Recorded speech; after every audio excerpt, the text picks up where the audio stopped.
Para te repercutir esse resultado, e evidentemente também os impactos do shutdown, a gente conversa agora ao vivo com Carlos Hotz, CEO da Asset Capital. Carlos, seja muito bem-vindo. Espero que eu tenha pronunciado o seu sobrenome corretamente, querido. Tudo bem, Vitor? Prazer estar aqui com vocês. Pronunciou sim, perfeito. Então, perfeito.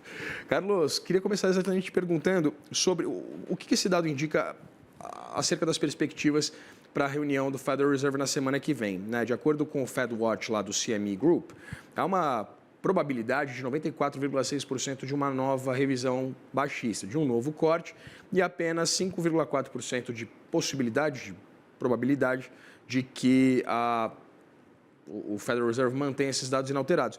Mas essa probabilidade ela aumentou bastante, assim, de uma forma bastante significativa, desde o dado mensurado ontem, né, por essa métrica do CME Group. Ontem essa possibilidade era apenas de 1,7%. Agora já está em 5,4%. Evidentemente é muito...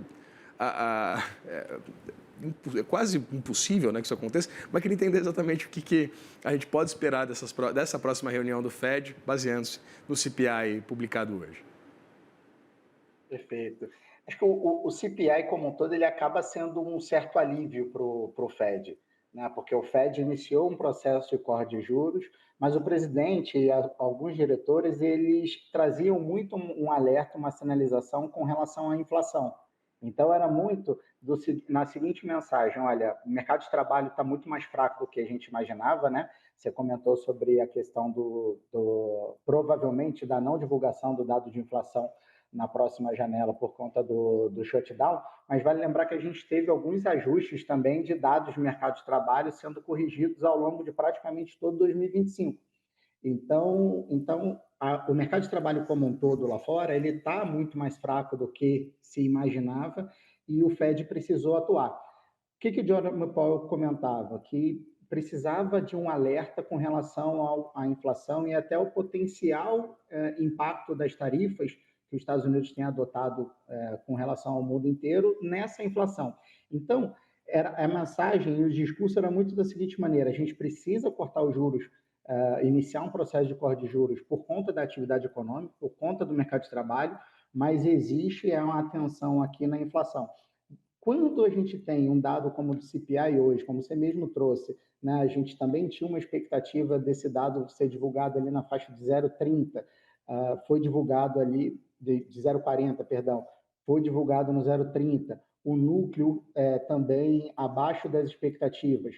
Isso traz um certo alívio, tá, Vitor? Porque o mercado de trabalho, que era o motivador do corte de juros, pelo menos ele ganha um certo aliado ali, que é uma inflação vindo abaixo das expectativas como um todo para frente. Você comentou sobre a projeção, né, dos próximos cortes. Acho que hoje já é quase unanimidade, tá? Mais 2 cortes ao longo desse ano e muito provavelmente a continuidade de pelo menos mais 3 cortes para 2026. Então, acho que o dado traz um certo alívio para o Fed e provavelmente a gente não deve ter uma mudança de direção na postura e no discurso do Fed para os próximos movimentos, tá?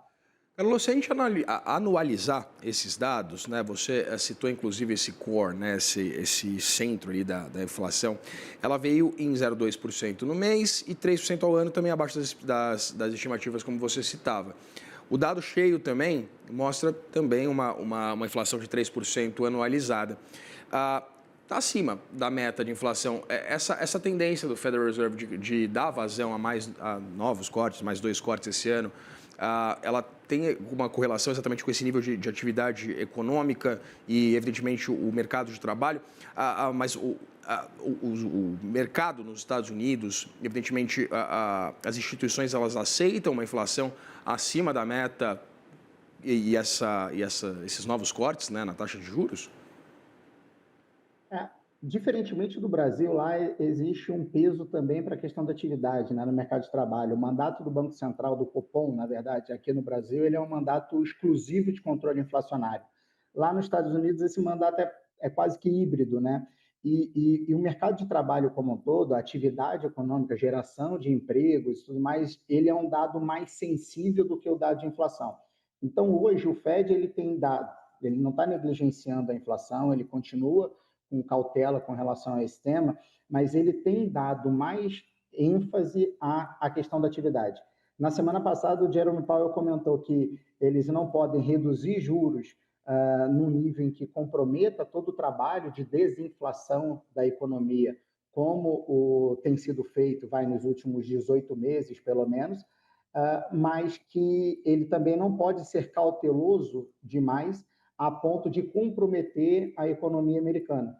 Então, quando ele passa essa mensagem, ele fala, olha, estou reduzindo, porque se a gente for colocar na balança que hoje o mercado de trabalho, a atividade, os empregos dos americanos é algo mais importante, isso tem ficado em mais evidência aqui nas nossas decisões, e a gente aceita ter uma inflação um pouco mais elevada por um período um pouco maior. Como é que se traduz isso, Vitor?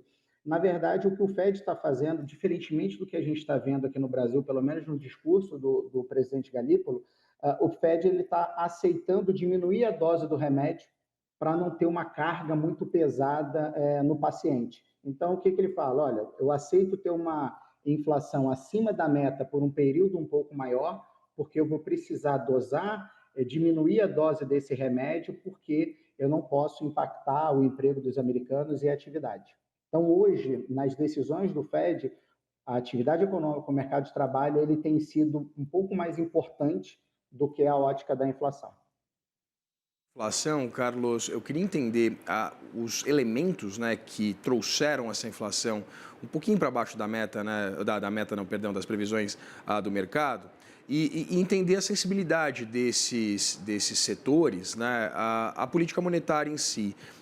Eu queria entender exatamente por que agora tem esse peso maior no mercado de trabalho e se tem algum tipo de correlação com uma sensibilidade maior ou menor desses itens ou serviços, né, que tem algum tipo de pressão nesse resultado ou importância nesse resultado. Especificamente no dado recente, a gente teve ali um impacto mais forte de gasolina, tá? Então, gasolina e energia puxaram um pouquinho para cima o CPI lá nos Estados Unidos. Eu acredito que isso tem a ver com o que está na mão do Fed, sabe? O controle da inflação, lógico que o principal remédio que os bancos centrais no mundo usam contra a inflação é o remédio de juros, né? Mas o Fed ele não tem todo o controle, assim como no Brasil, né, a questão fiscal impacta, lá nos Estados Unidos a questão das tarifas como um todo impactam diretamente na inflação e isso não está na mão do Fed, né? Isso diariamente tem surgido novidades e mudanças, quase que mudanças bruscas de uma semana para outra com relação ao direcionamento e a tratativas de tarifas, seja, agora há pouco vocês comentaram sobre a questão do Canadá, mas também com relação ao estresse o estresse comercial com a China. Na semana passada, a Trump voltou a ameaçar a China com tarifas. Hoje, a China já voltou a falar sobre a possibilidade de comprar soja americana, que tinha sido alvo de crítica de Trump. Então, acho que hoje o impacto e o peso, a atenção maior que o Fed está dando para o mercado de trabalho, não é só por impactar mais no dia a dia dos americanos, tá? Mas acho que o lado da inflação acho que tem menos controle, né? Assim, qual que vai ser o impacto das tarifas? Na verdade, não tem como mensurar, porque a gente nem sabe quais tarifas vão ser aplicadas ou quanto tempo, qual que o número, né? O Trump tem um número de 50% de tarifa para a China, daqui uma semana pode ser 100, pode ser 150. Então, acredito que essa atenção maior, Vitor, que o Fed tem dado, e o Jerome Powell no discurso da atividade econômica, não só porque isso está mais no dia a dia do americano, né? Não que a inflação não esteja, na hora que o americano vai comprar o cafezinho dele está um pouquinho mais caro, mas é muito mais sensível ele perder o emprego dele, né? Não conseguir se recolocar do que o aumento no preço das compras que ele faz. E do outro lado, né? A inflação está menos no controle do Fed, ele consegue acompanhar menos isso, e projeções de médio prazo são quase hoje impossíveis de serem feitas. Acho que ele está, infelizmente, tendo que jogar com as cartas que estão sendo dadas para eles nesse momento. Você antecipou dois tópicos, pelo menos, Carlos, que eu queria trazer na minha próxima pergunta, que são, evidentemente, o tarifaço e principalmente o cafezinho. A gente tem dados do governo norte-americano, né, mostrando que o preço do café para o consumidor avançou mais de 20% lá nos Estados Unidos, em uma taxa anualizada. Eu queria entender exatamente essa pressão, dado o cenário que a gente tem hoje. Como você disse perfeitamente, tudo pode mudar a partir de uma nova tarifa, um novo perdão, um novo acordo comercial firmado pelos Estados Unidos, mas Um novo dado aquilo... tweet, né? Oi?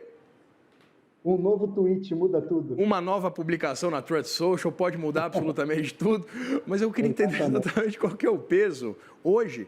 A gente pensando, no Brasil a gente tem tratado bastante sobre insumos que a gente embarca para os Estados Unidos, né? Caso da carne, do café, dos pescados. Esse tipo de alimento, por exemplo, ele tem, os dados refletem um avanço nos preços por lá? Sim, a gente tem aqui, né? Você comentou do café, que impacta ali o dia a dia do americano, e isso está cada vez mais evidente, né? Desses encontros do Trump com o Lula, o Trump até brincou que o americano está com saudade do cafezinho brasileiro. Então, assim, é de interesse que seja revisto alguma coisa nesse ponto também. Outro ponto que você trouxe bem da questão de alimentos é a questão da carne, né? Existe uma disparidade muito grande entre o momento da pecuária, por exemplo, da carne nos Estados Unidos e aqui no Brasil. Enquanto lá nos Estados Unidos você vive quase que um problema de oferta, né? Você não tem muita proteína para ser colocada no mercado, os preços estão muito elevados. E aqui no Brasil a gente vive um momento de preço da carne em dólar, um dos menores níveis da história. Então você tem quase que uma boca de jacaré abrindo. Então acho que esse também tem sido uma pressão. E acho que no caso da carne, Vitor, tem um ponto um pouco mais sensível, porque a indústria como um todo lá nos Estados Unidos, os pecuaristas como um todo, eles estão pressionando muito o governo por conta do momento. É um setor que está muito fragilizado, é um setor que está tendo muitos problemas financeiros como um todo, e isso precisa dar vazão. Só que o preço lá está muito elevado, entendeu? Então, o que o Trump faz? Ele, poxa, o que eu tenho de alternativa, né? Como é que eu resolvo a questão do preço da carne mais elevada para o americano? Poxa, eu rediscuto a questão da carne aqui no Brasil, que mesmo com a tarifa, tá? Continua mais barata e mais competitiva do que se comprar direto dos americanos como um todo. Mas isso daí, por outro lado, pode prejudicar um grande setor que tem pressionado muito o Trump, porque você, voltando atrás na questão das tarifas sobre a carne brasileira, você tem um concorrente maior para esse mercado lá. Então, acho que no caso da carne, precisa ser visto na ótica do consumidor americano, mas não é uma decisão tão fácil, porque o governo tem sido muito pressionado pelo segmento para não autorizar, não flexibilizar ou não fazer nenhum tipo de negociação com relação à carne brasileira, porque isso poderia prolongar ou piorar até mesmo esse momento de crise que o setor está vivendo lá nos Estados Unidos. Pois é, tudo isso vai ser discutido, esperamos nós, né, Carlos, agora no domingo, entre o presidente Lula e o presidente Donald Trump. A gente conversou com o Carlos Hotz, CEO da A7 Capital. Agradeço muito, Carlos, pela disponibilidade de conversar com a gente aqui no Money. Eu que agradeço o convite, é um prazer estar com vocês. O prazer foi nosso, até mais.